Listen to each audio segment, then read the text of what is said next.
now. Kristen. Thanks. Without prejudging the outcome of the Thank vote. you.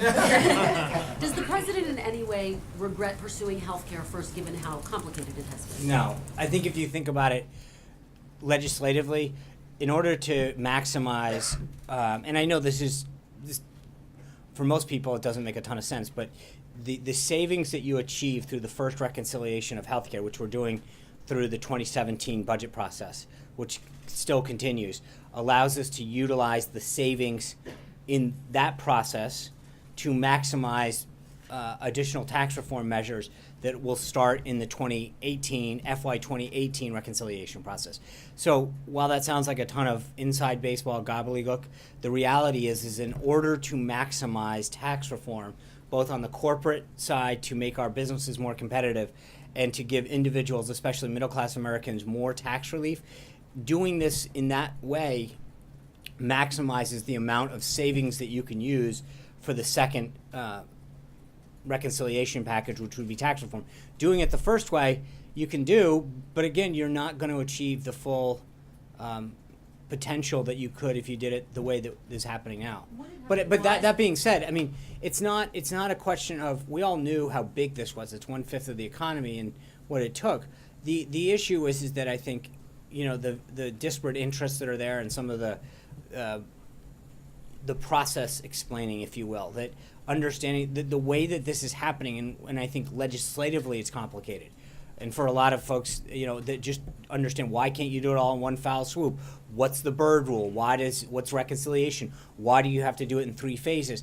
I think for a lot of people that is a little bit complicated to understand and and it's not just a question of understanding. I think one of the other things that the president and the team have found is that there's a lot of issues where people are wondering, well, if I vote for this, how can I guarantee that I get something in phase 2, which is the administrative pieces that Secretary Price would institute. And then third is, well, you know, these legislative things that will take 60 votes that complete the overall package.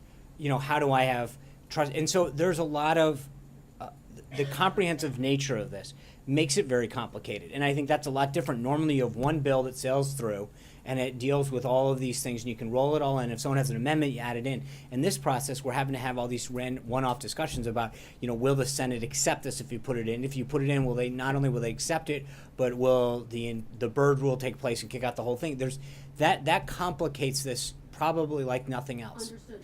Just to put a fine point on it, though, was it his initial ask to do healthcare first, or did House Speaker Paul Ryan say, I think this was something that during the transition we sat down and gamed out in coordination with the House in terms of what should go first and why. But again, it's not a question of just what should go first. It's a question of, if you don't do it first, you know, do you lose some of the potential and savings that you would achieve through the second reconciliation? Would it have been wiser to try to work with the Freedom Caucus, for example, on something like infrastructure reform to build up some goodwill? I think, look, Kristen, we've talked about this since 2010. Every Republican, with the exception of probably a handful, has campaigned from dog catcher on up that they would do everything they could to repeal and replace Obamacare.